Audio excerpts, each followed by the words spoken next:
Hello you guys, my kings and queens, my dragonflies, welcome back to another video. And I know everyone had an amazing day. We're back with, now this is Denny Animations, you know, Spirit of Halloween, October, scary stories left and right. So this is an animation story. This is True Parking Lot and Underrated Horror Stories Animated. And if you do not yet, like, comment, subscribe, share, check out my music down below, all the wonderful stuff. So sit back, relax, grab your snacks, and let's get into the video. This happened about 4 years ago, back when I was a lot younger and desperate for money. It was a Friday, and my girlfriend and I wanted to go to the local casino with one of our friends, just to have some drinks and lose a bit of cash on the slots.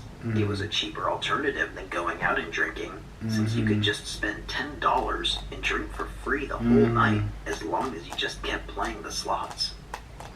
We got there at around 6 p.m., my girlfriend and her friend dressed in their best, and me just kind of slapped together into something a bit better than just woke up. I was the only male in the group, and while I was quite slender at the time, I also had a full beard and a shaven head, so it would have been very difficult to mistake me for a female. We played the slots until about midnight, taking full advantage of the free drinks. I was the designated driver, so I just drank Coke the entire night while my girlfriend and her friend got absolutely wasted. Once the last of the money we brought with us ran out, we decided to call it quits and go home. The parking lot is on the furthest side of the casino, and we were parked on the third floor. The casino's parking lot was 4 stories high, and you could either take the stairs on the left or go up an elevator on the right. On each floor, there was a massive sliding door that led to the parking lot once you got up there. As we made our way towards the stairwell, though, some chubby guy in a trench coat stumbled up to me, clearly drunk, and put his arm around my shoulder.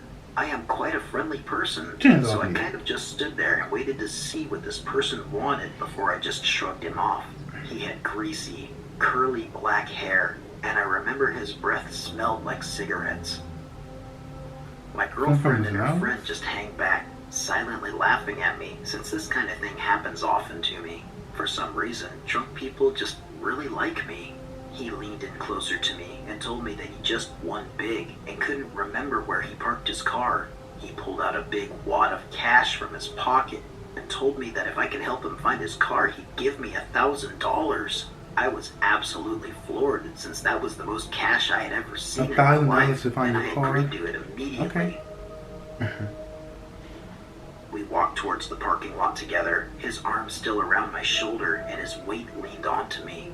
My plan was to search the first floor with his car keys and go up to the next level if we don't find it. He had his arm around me the whole time as we made our way to the entrance of the lot, my girlfriend and her friend going towards the stairs as me and the guy walked towards the entrance to level 1. The whole time he was just talking really loudly to me, his words slurring as he stumbled around the place. But the moment my girlfriend and her friend ducked out of sight, he tightened his grip around my neck, looked into my eyes and said, $1,000 for finding my car and anal. He tightened his grip even further and tried to grab my arm. I was stunned for a second as he started pulling me towards the elevator, his hand still trying to grab for my arm. Luckily, I used to do MMA for a few years when I was younger, so I knew how to get out of a grapple, and those long hours of training kicked in. I slipped my head out from his arm and pulled myself free before he could tighten his grip further. He frantically tried to grab me again, his fingernails raking across the skin of my arm as I pulled it back from him and took a few steps away.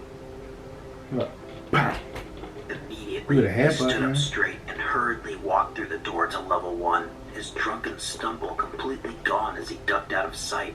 I ran back to my friends in the stairwell, who saw the entire thing and were laughing their heads off, thinking about how funny the whole situation was. When they saw that he left deep scratches on my arm when I broke free, though, they realized just how serious the situation was. Scary to think that they would have just stood there and watched me get taken, thinking it was just some drunk guy messing with me. So, to the guy who pretended to be drunk and tried to drag me into an elevator, let's not meet again. Look at y'all funny. This Now, what happened people all many alive? years ago when I worked on the 14th floor of an office building in San Francisco. I started work at 8 a.m. before the building opened, and the front doors were still locked. The front desk security usually got there around 8:30. I used my fob and walked into the building's first floor, which was nothing but a lobby and 6 elevators. Immediately, I see someone standing there, right in front of the elevators with a huge You don't jacket work on here. and a hood covering his face. He doesn't look at me, but just keeps staring at the elevators. I was usually the only person in the building that early. My coworker, who also started at 8 a.m., would sometimes arrive at the same time as me, but usually I rode the elevator myself. You don't work I there. press the up button and wait for the elevator to arrive as the person just keeps standing there in front of the furthest elevator, elevator number 6, from the entrance. Something you need to know is that the elevators are locked until the building is open, so you have to put in a code, and each floor has a separate code. So, for instance, my floor's code was 141414, or something like that, and if you punch it in, it took you to the 14th floor. Also, 5 of the elevators go only to the 10th floor. Only elevator number 1 goes to floors 11 through 14. So, as I wait, I hear the person whispering to himself. He steals a glance at me and looks forward straight at the elevator again.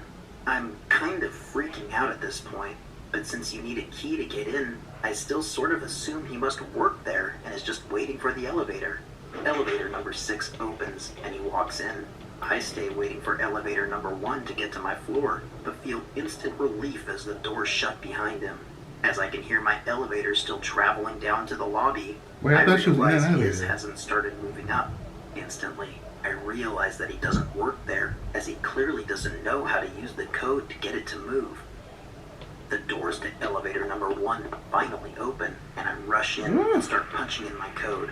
Right as the doors are about to shut, I see a hand grab them and force them open. What the He heck? gets in, and the doors close as the elevator starts going up. He presses the button for floor 5, but it What the doesn't light up, problem? and the elevator just keeps going and passes the 5th floor. He's not looking at me, but kind of just whimpering and grabbing his arm, and keeps reaching into the inside of his jacket. I don't say anything, but just kind of move into the corner, as far away from him as possible. He just keeps looking at me, whimpering and rocking back and forth a little, his hand now just inside his inner jacket pocket, What are you doing, sir? fumbling around.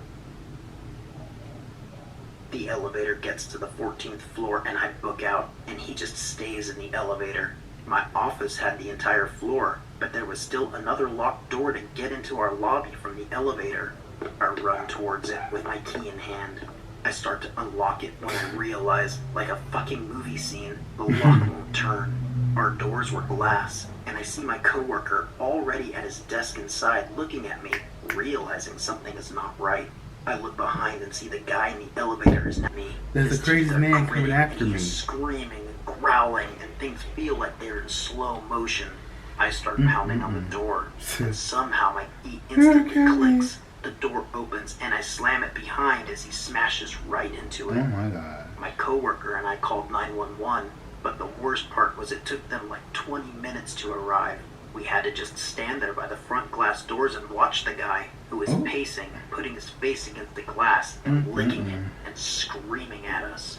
He couldn't leave the lobby because you needed a code to get down, so we just had to watch him until the police arrived and arrested him. Yeah, let's not meet again, please. Ooh, that's why everybody should have their own key to get in the actual vicinity. I mean building, you know. But yeah, crazy man could just walk in anytime, or it should at least be a lock, and you can just type in the code, dee dee dee, hurry up and get in, cause in case the key gets jammed like it did, you know. But yeah, let's just do that. A code to get in the building, and that's it. Nobody can get in, and everything is Gucci and clean. Yeah, so that was True Parking Lot Elevator Stories here. Horse are animated. And don't you dare laugh at me. I know we're drunk, I know we're having a good time, but no siree. Yeah, so sit back. So thank y'all for tuning in. Stay grateful, stay blessed, and until next time, you guys. Love you. Peace.